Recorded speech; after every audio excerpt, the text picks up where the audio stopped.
Ya, Mas bisa tolong perkenalan? Oke, perkenalkan namaku Muhammad Rizky Anwardi, asal dari Magelang, tapi domisilinya di Sleman, lebih tepatnya di Karangmalang, Catur Tunggal, Depok, Sleman. Saat ini aku kuliah di Pendidikan Luar Biasa, Universitas Negeri Yogyakarta, Angkatan 19. Terima kasih. Mas itu kenapa? Iya, aku kecelakaan kelas 3 SD, terus mengakibatkan pandangan mata keganggu. Nah, dari tahun ke tahun tuh makin menurun penglihatannya. Terus di puncaknya tuh ketika kemarin masih semester 2 itu kayak malam ini nggak bisa melihat. Tapi sebelumnya bisa. Jadi akhir-akhir ini aja nih. Maksudnya Iya. setelah semester 2 itu. Iya.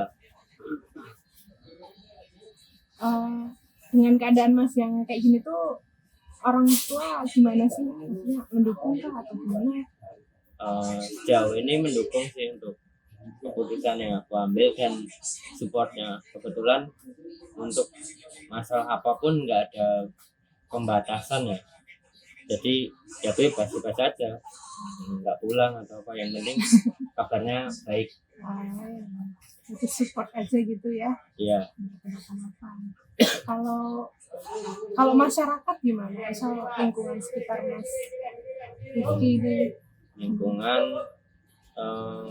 untuk saat ini lebih, kalau awal-awal emang susah ya, tapi kalau dari aku sendiri biasanya langsung berkomunikasi dengan mereka. Misalnya aku butuh ini, terus aku harus gini, nah mereka udah tahu.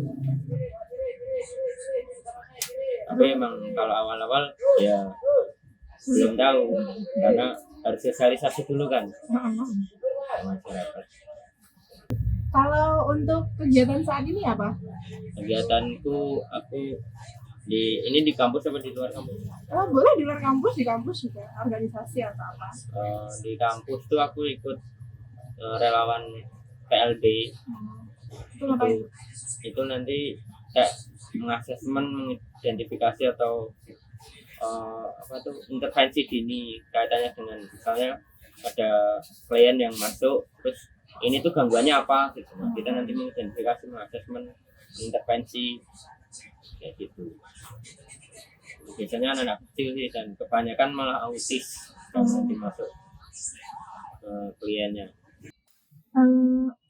Mas bisa ini ya sih, ceritain gitu, pernah ada sebuah masalah gitu, masalah apa yang menyangkut low visionnya Mas, terus gimana cara Mas mengatasi masalah tersebut?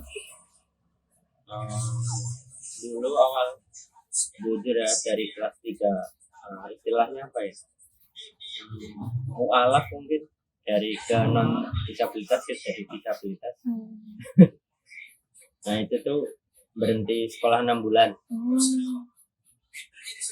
Ya itu berhenti sekolah 6 bulan lebih lah itu. Terus ya kayak berhenti sekolah, maksudnya apa yang Mas rasakan gitu saat itu? Lebih kayak ya apa ya, sakit bukan sakit hati sih, kayak nggak bisa nerima gitu loh. Karena jujur aja ya nggak bisa nerima dengan keadaanku yang dulunya nggak apa-apa terus jadi apa gitu kan. Awal jatuh tuh mau masuk kelas 3 itu. Nah itu masih mungkin penglihatan kadang-kadang kabur ya, karena dijahit 4 kan bagian mata kanan. Terus habis itu pas mau olahraga lompat jauh itu kan pakai ancang-ancang. Nah itu pas kabur terus nyandung jatuh lagi itu. Kalau secara visual sekarang bekasnya aja masih kelihatan, yang ini nih, ada garis rambut yang sini. Ya nah itu terus sekolah, karena penglihatannya semakin menurun, duduk di paling depan tuh udah nggak bisa lihat kan yang papan tulis. Terus habis itu dibawain ke kecil, Oh. taruh di depan meja persis. Itu masih lama-lama menurun juga karena dipaksain kan. Terus kelas mau naik kelas 4 disuruh pindah sekolah kelas LB. Dari itu ya udahlah pindah. Nah itu kan nggak memungkinkan. Terus lulus tuh bingung juga mau kemana nih. Terus akhirnya ke SMP. Di SMP baru kenal teman-teman disabilitas lah. Kalau yang di SD itu kan jarang kenal. Terus SMP baru kenal. Terus di situ kayak ternyata sama aja nih disabilitas sama disabilitas, pergaulannya apa-apanya kayak gitu. Cuma bedanya penyesuaiannya aja kan. Habis itu SMA tuh ya sebenarnya ngedon lagi. Don itu karena ya lingkungannya kan sudah makin luas ya dari SMP. Terus sempat nggak semangat sekolah, mau pindah sekolah gitu kan gitu. Terus puncaknya sih kelas 11 tuh udah kayak nggak apa-apa gitu loh. Jadi disabilitas sama enggak sama aja, teman-teman ya war aja kayak gitu. Akhirnya bisa nyatu tuh kelas 11 sampai sekarang bahkan. Cuma untuk penglihatan dari tahun ke tahun makin menurun. Kan Mas sempat beberapa kali gitu merasa down gitu dengan kondisi Mas. Itu cara membangkitkan semangatnya lagi gimana? Biasanya ada yang kayak motivasi sih, kalau enggak ya kayak akhirnya jadi mikir kalau misal aku kayak gini terus gimana mau maju gitu loh, sedangkan punya hambatan kayak gitu kan.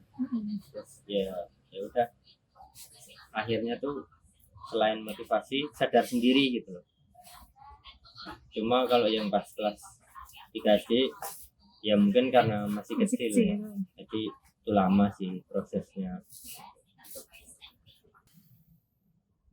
Dengan kondisi sekarang tuh Mas tuh Kalau penerimaannya tuh seperti apa? Puas kah atau masih? Kalau pas lagi apa ya banyak temen itu fair aja, tapi kalau kadang sendiri tuh kayak mikir gimana sih? Overthinking Iya. Sendiri malam-malam. Iya malam-malam. Bukan mikirin hantu tapi mikirin keadaan. Itu selain mikir waktu besok aku mau jadi apa ya kayak dengan kayak gini gitu kan. Terus mikir kayak ada nggak sih pengobatan yang bisa nyembuhin kayak gitu, kayak kepikiran itu sih. Makanya biasanya aku lebih meminimalisir sendiri gitu. Biar enggak kepikiran. Ya enggak main sama siapalah pokoknya diajak main well aja gitu. Yang penting nggak sendiri aja. Kan aku tadi sempet denger gitu, maksudnya mencari tahu gitu low vision itu apa gitu. Terus si narasumber itu tuh bilang kalau setiap tunanetra tuh pasti punya caranya sendiri buat menjalani hidup gitu. Maksudnya misal Mas pakai handphone tuh gimana caranya, itu Mas ada cara tersendiri gitu.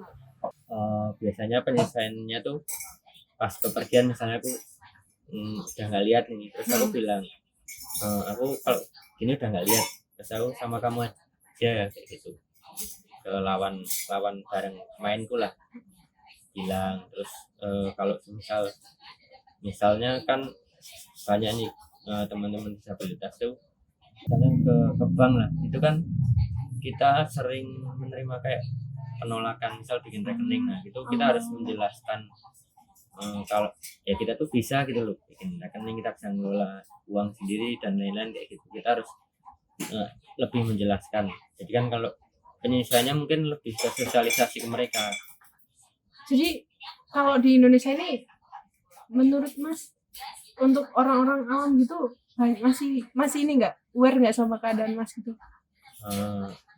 Jawab pertanyaannya bukan masih atau enggak sih, udah akses atau belum? Oh ya, udah mumpuni atau belum ya? Sangat belum sih menurutku. karena banyak penolakan di instansi tertentu. Iya. Nah itu yang kan banyak kan disabilitas tuh yang nggak berpendidikan gitu kan banyak, Iya. terus yang masih di pasung atau apa itu banyak lah. Nah itu kan ya harusnya nggak ada sistem diskriminasi istilahnya kan, harus sama lah kan, sama-sama hidup kan. Itu kalau main HP tuh kita pakai aplikasi Aplikasi apa tuh? ya, pembaca layar ya, nanti apa yang ada di layar dia dibacain oleh suara ya, yang memudahkan kan daripada misalnya ngeliat dekat-dekat kayak gitu kan. Nah itu Ini yang terakhir nih, apa pesan Mas buat orang-orang disabilitas yang mungkin masih down atau masih yang masih belum punya semangat ya mungkin satu patah kata aja sih. Jangan menghitung apa yang hilang dalam diri Anda, namun manfaatkan apa yang tersisa dalam diri Anda. Udah sih. Ya, terima kasih ya Mas atas waktunya. Yuhu, sama-sama.